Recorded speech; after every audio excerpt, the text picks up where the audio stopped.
בעזרת השם, לנשמת מאיר אלקסלסי, בר מסודי, זיכרונו לברכה. Birkat Kohanim Ketzad, la bénédiction de Kohanim, comment? Qui veut dire, la Gemara de Sotav 38b, elle nous parle de Birkat Kohanim. Il y a une mitzvah que le Kohanim bénisse le peuple d'Israël.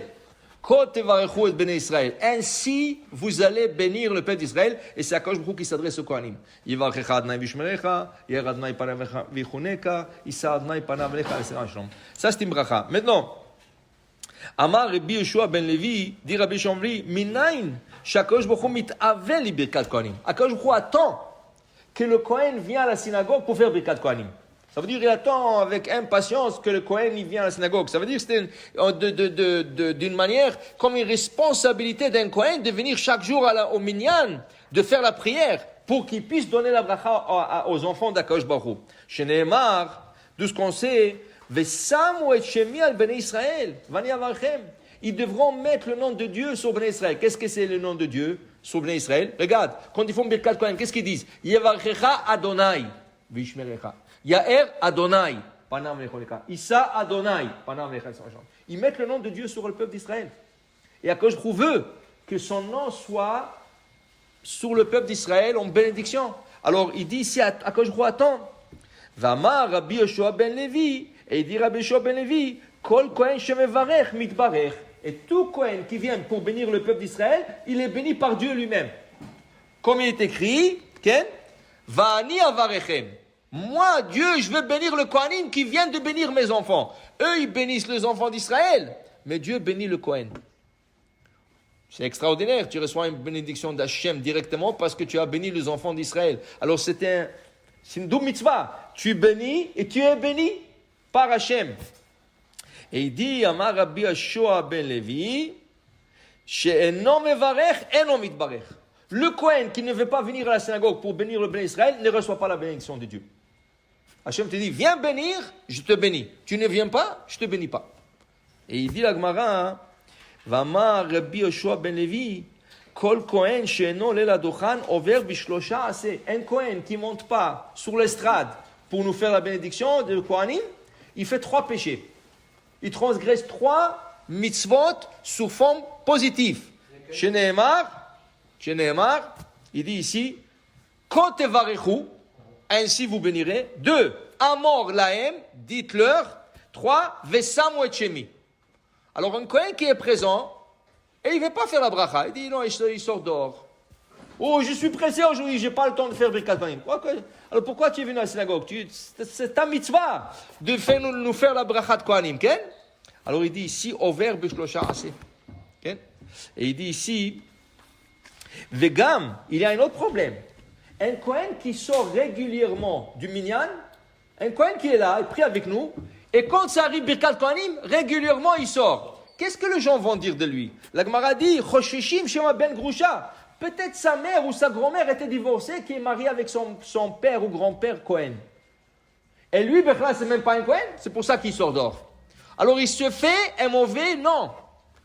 Les gens commencent à suspecter, peut-être qu'il a un problème qui n'est pas vraiment Kohen, c'est pour ça qu'il sort. Il porte le nom Kohen, il y a des gens comme ça, ils portent le nom Kohen et le père ou le grand-père se marie avec une divorcée. Alors il continue à porter le nom Kohen, mais lui il n'est pas un Kohen, c'est un halal. Halal, ça veut dire un Kohen qui a été profané de son statut, de son niveau de sainteté. Okay? Et dit la Gemara,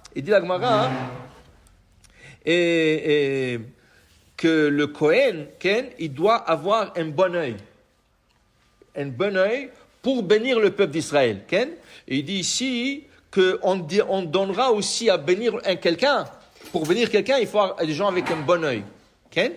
Il dit ici, regarde, quand quelqu'un il a un bon œil, ou un mauvais œil, même les oiseaux le reconnaissent. Comment? Dit la Gemara que quand quelqu'un qui a un mauvais œil, ça veut dire qu'il a un mauvais œil, qu'il est radin, il n'aime pas voir que les autres ils ont. Alors les oiseaux, quand lui il étale ses filets pour attraper les oiseaux, entre le trou des filets, tu mets toujours des grains de blé, des grains n'importe quoi, de maïs. Alors les oiseaux viennent piquer. Quand les oiseaux voient que la personne qui a mis les filets sont tsar aïn, c'est un radin, c'est quelqu'un qui a un mauvais œil, okay? Même les oiseaux le sentent, ne viennent même pas piquer ces grains. Okay? C'est la même chose le poisson. Il va là à la pêche, le poisson le sent. qu'il est radin, il monte pas dans son filet ou dans sa canne à pêche. Okay? Pour dire, maintenant, pourquoi on parle de l'œil? Alors, la Gemara nous dit dans une autre place de Shabbat, la Gemara dit que l'œil, il y a une veine qui sort de l'œil et qui est connectée au cœur. C'est une veine très, très, très fine. Et la Gemara dit quelqu'un qui souffre de l'œil, Shabbat, et même il commence à avoir des petites gouttes de sang dans l'œil, il faut l'emmener tout de suite à l'urgence, mais ce n'est pas l'œil, c'est le cœur. Parce que l'œil est connecté au cœur. On dit qu'une kala, qu'il a un bon œil, ça veut dire qu'elle est large, elle est gentille, elle donne et tout ça. On n'a pas plus besoin de vérifier. C'est une bonne femme. Si tu vois qu'une fille, elle est large, elle donne, elle court, aider aux autres, elle a un bon cœur, c'est fini, c'est une bonne fille. Okay? Alors, c'est pour ça qu'on dit tsar aïn. C'est lui qui a un mauvais œil, qui est radin, qui ne veut pas donner. Okay? C'est son cœur qui a un problème. Dans son cœur, il a un problème. C'est baya ima lev, lo baya ima aïn. Mais la Gemara dit, c'était tsar aïn. C'est quelqu'un qui a petit œil pour les autres. Alors, pour dire, voilà, le Kohen, quand il vient, il doit avoir cette bonté de cœur. Je viens aujourd'hui pour faire une mitzvah. Je vais bénir le peuple d'Israël. Je vais bénir les enfants de Hachem. Et Hachem veut dire, tu es venu, tu as fait cette mitzvah, moi aussi je te bénirai. Pour dire combien c'est important. Vous savez que les Ashkénazes, ils font Birkat Kohanim 3 fois par année, fini. Pesach, Shavuot et Sukkot, dans le grand fête. Ils disent pourquoi? Parce que le Kohen doit avoir un niveau de simha, okay? Un niveau de joie pour faire la Birkat Kohanim. Mais nous, les Séfarades, oh Hachem, on a toute l'année dans la joie. Oh Hachem, on sourit, on rigole, on prend les choses comme ça. Alors, oh Hachem, nous faisons la bracha Kohanim chaque jour. Mais maintenant, vous savez que beaucoup des Ashkénazes en Israël, ils sont en train de changer et de faire Birkat Kohanim chaque jour. Okay? Ils sont en train de changer. Mais les Séfarades, on a toujours fait chaque jour. Quand tu viens à la synagogue, viens avec une bonne humeur et tu auras une bonne bracha du Kohen. Baruch Adonai Le'olam. Amen ve Amen.